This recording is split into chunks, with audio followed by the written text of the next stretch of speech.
Welcome back to the Big Movie Mouth Off. I'm Jimmy Martin with Slug Magazine. I'm Jeff Weiss with MSN Entertainment. Well, the time has come to review Todd Phillips' new film, The Hangover 2. Hangover Part 2. Part 2. Well, and this is kind of picking up a couple of years after the first one. We have our wolf pack. It's Bradley Cooper, Ed Helms, Zach Galifianakis, and they're getting together. And Justin Bartha, apparently, peripherally. Kinda, and I'll get to that one, because that actually, what they do, that makes me a little mad. Okay, so the setup here is that Ed Helms is actually getting married in Thailand, so he invites his friends. Zach Galifianakis kind of squeezes his way into it by pouting.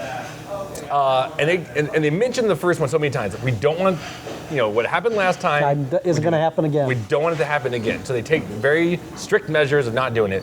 So they say, let's have one beer on the beach. We'll cheers it. That's it. Well, they raise their glasses, and the next thing you know, they wake up in a seedy hotel. In Bangkok.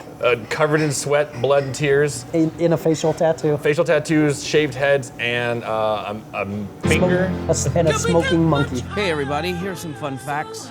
The population in Thailand is 63 million people. It is twice the size of Wyoming. None of you know Stu like I do. I can't even tell you what we've been through because we made a pact. What I can tell you is this. This is not Stu's first marriage. There was a whore in Las Vegas a couple of years ago. All right, time's up. You can sit down, bud. Come have a drink with me and the guys. Go and do me a favor. Take my little brother Teddy with you. That is a great idea. Bring the kid. All right, one drink. You did it, buddy. Sure did. Cheers. Cheers. Cheers.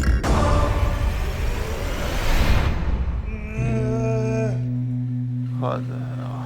I wanna see Oh, your hair is gone. No. Oh. I'm scared.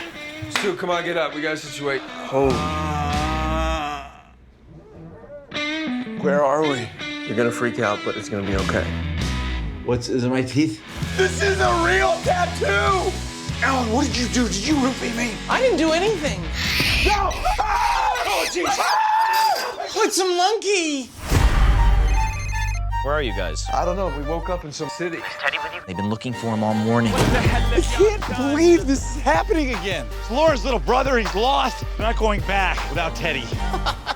We love to party. The entire story is revolved around the bride's little brother named Teddy, who is a 16-year-old cello prodigy pre-med student, is missing.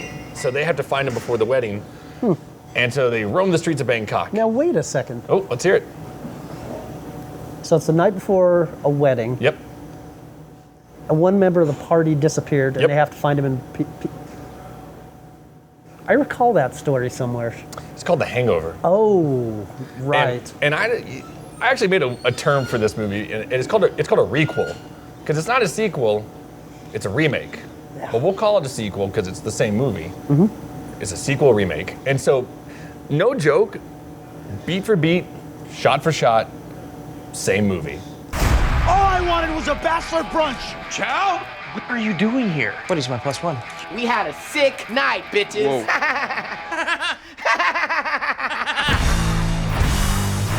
Check your pockets. There might be clues. Chiang Mai Monastery. I don't remember any of this. What is this, a P.F. Chang's? Where the hell are you? We're in Bangkok. Holla, hideous squalor. Pull that monkey in! He's so strong. Hold on, hey boys.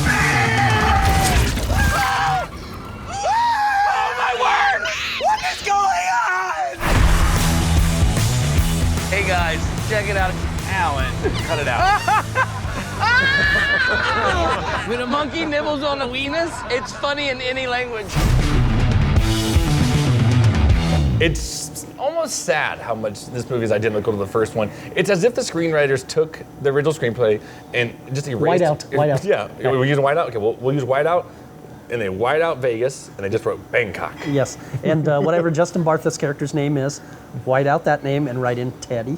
And see, here's the other thing too, because Justin Bartha he's not the one that's missing this time. Yeah. So I go, okay, they're actually gonna let him come on the adventure. And then so when they wake up, they go, call Doug. And they call him, and he goes, I'm at the resort, and I'm okay. And he goes, where are you guys? I go, you got rid of him again. Like, he just is not allowed to come on the adventure with the wolf pack. He is apparently dispensable. Apparently, poor guy. You know, if this film had a subtitle, it would be this: The Hangover Part 2, bigger, louder, dumber. Redo. Yeah. There are some big laughs in it. There really are. And again, stick around through the credits if you see it, because the photo sequence is funny. Yeah. It really is. But there are less in-between funny jokes in this film. For me, and you say it's funny, yes, I laughed quite a few times during this movie.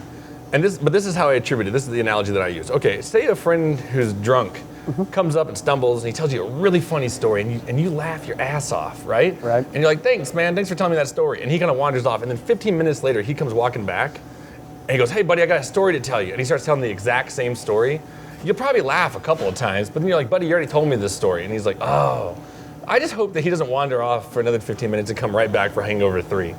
Because I think it's going to happen. Well, certainly judging by the opening night and midnight, it's going to. It'll probably happen. Yeah. I'm disappointed, I'm not going to lie. I did really enjoy the first Hangover. This time, I even saw it with the Broovies crowd. Yep. And that's the way to see it. I'll make that recommendation. I've seen it right twice now. since right now. Yes. I'll make that recommendation right now. But lower your expectations, because it really is the same movie, just played more loudly. I really want to get like a portable DVD player and hold it right next to the screen and watch how many times it just kind of like intertwines with each other. To see if they sync up. I'm not kidding. Like even like the soundtrack and music and score cues and stuff like that. I mean, it's so much the same. It's almost just kind of embarrassing. This is a creative team. Todd Phillips has made many funny comedies, and these are characters I could invest myself in on a unique adventure.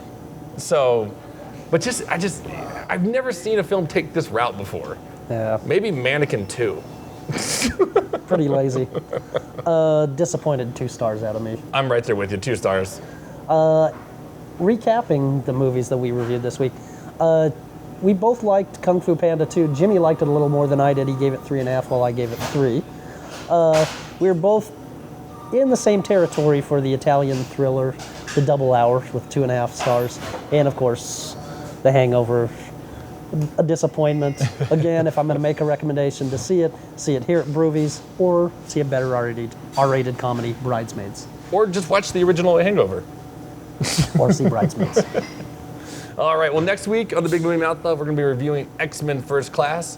So we will let you guys know what it's like. Snicked. Know what you're doing? Yeah, I was kind of trying to. You doing an X? Is that what you're doing? Or should I?